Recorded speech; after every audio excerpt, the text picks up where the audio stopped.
दोस्तों KGF chapter 2 हर किसी का दिल में एक अलग ही जगह बना लिया है और अब हर कोई केजीएफ चैप्टर 3 का बेसब्री से इंतजार कर रहा है। लेकिन सवाल ये है केजीएफ चैप्टर 3 का कहानी क्या होगा? क्या रॉकी जिंदा है? क्या अधीरा की कहानी खत्म हो गया? और सबसे बड़ा सवाल, क्या अब रॉकी का सामना होगा इंटरनेशनल विलेन से? और भी एक सवाल, केजीएफ का भविष्य क्या होगा? चलिए जानते हैं। केजीएफ चैप्टर 2 में रेमिका सेन की सरकार ने केजीएफ पर हमला कर देते हैं और रॉकी सोने से भरा एक जहाज तैयार करते हैं। फिर उसी जहाज को लेकर अपनी दौलत को बचाने के लिए समुद्र की ओर भागता है, लेकिन भारतीय नौसेना उसे घेर लेता है और रॉकी के जहाज समुद्र में ही डूब जाते हैं। लेकिन रॉकी क्या सच में मर गया या जिंदा है? फिल्म में ये नहीं दिखाया कि उसकी डेड बॉडी मिली या नहीं। सबको लगता है रॉकी मर चुका है। भारत सरकार और अमेरिका सरकार उसका फाइल क्लोज कर देते हैं, लेकिन असल में रॉकी जैसा शेर के लिए ये सिर्फ चाल हो सकता है। शायद रॉकी पहले से ही अपनी सुरक्षा के लिए इंतजाम कर रखा था और गहरे समुद्र में एक गुप्त पनडुब्बी के जरिए बच निकला होगा और अनजान जगह पर पहुंच गया होगा। उसके बाद रॉकी का ठिकाना मिडिल ईस्ट या अफ्रीका हो सकता है, क्योंकि रॉकी को सोना का खेल अच्छा से आता है और अफ्रीका में दुनिया की सबसे बड़ी गोल्ड माइनिंग होता है। अगर रॉकी वहाँ पे जाता है तो वो अपने लिए नया साम्राज्य बना सकता है, लेकिन रॉकी का दुश्मन वहाँ भी कम नहीं होगा। रॉकी पहले से ही भारत सरकार और सेना के निशाने पर था। अगर भारत सरकार और सेना को पता चल गया तो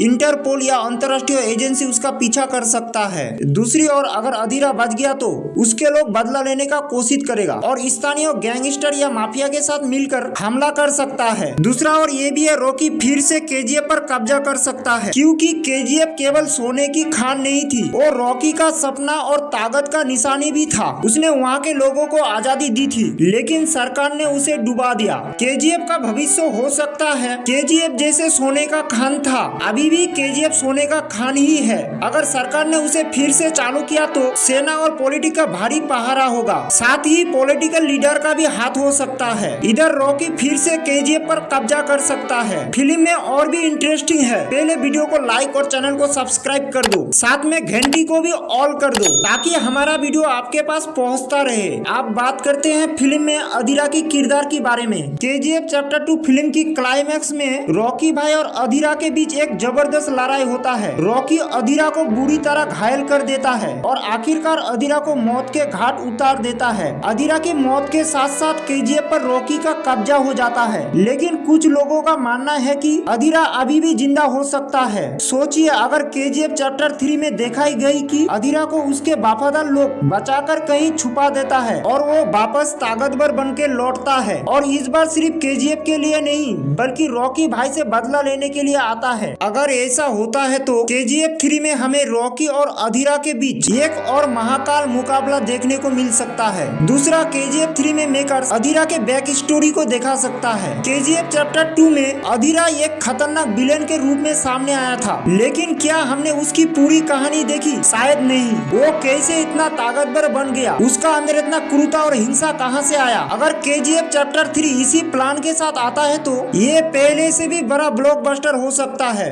जो लोग नहीं जानते हो उसको बताना चाहता हूँ, केजीएफ एक असली जगह का, ये भारत के कर्नाटक राज्य में कोलार जिले में स्थित है। केजीएफ कभी भारत की सबसे प्रमुख सोने की खदान में से एक थी, लेकिन अब इसे बंद कर दिया है। लेकिन केजीएफ फिल्म की कहानी असली नहीं है। हालांकि फिल्म की बैकग्राउंड 1970 से 80 के भारत के सामाजिक और आर्थिक हालातों से प्रेरित हो सकता है। असली केजीएफ में भी मजदूरों ने कठिनाइयों का सामना किया था, लेकिन फिल्म में दिखाया गया माफिया राज, हिंसा और रॉकी जैसा किरदार का कोई ऐतिहासिक प्रमाण नहीं है। अब फिल्म की रिलीज की बात करें तो केजीएफ चैप्टर 3 की शूटिंग 2024 के लास्ट में शुरू होने की योजना थी, लेकिन नहीं हुआ। अब तो 2025 भी आ गया, अभी भी शूटिंग शुरू नहीं हुआ। केजीएफ जैसा फिल्म में वीएफएक्स और एडिटिंग पर काफी समय लगता है। ऐसे तो एक बड़ी एक्शन फिल्म को शूटिंग करने में 8 से 12 महीने का समय लगता है, तो आप समझ सकते हो केजीएफ चैप्टर 3 2025 में तो रिलीज होगा ही नहीं। 2025 में केजीएफ चैप्टर 3 का शूटिंग शुरू हो सकता है और 2026 के लास्ट महीने और 2027 के मध्य में रिलीज होने की अधिक संभावना है। तो चलिए फिर, वीडियो को लाइक और चैनल को सब्सक्राइब नहीं किया हो तो जल्दी से वीडियो को लाइक और चैनल को सब्सक्राइब कर दो, साथ में घंटी को भी ऑल कर दो ताकि हमारे वीडियो आपके पास पहुंचता रहे। फिर मिलते हैं कभी।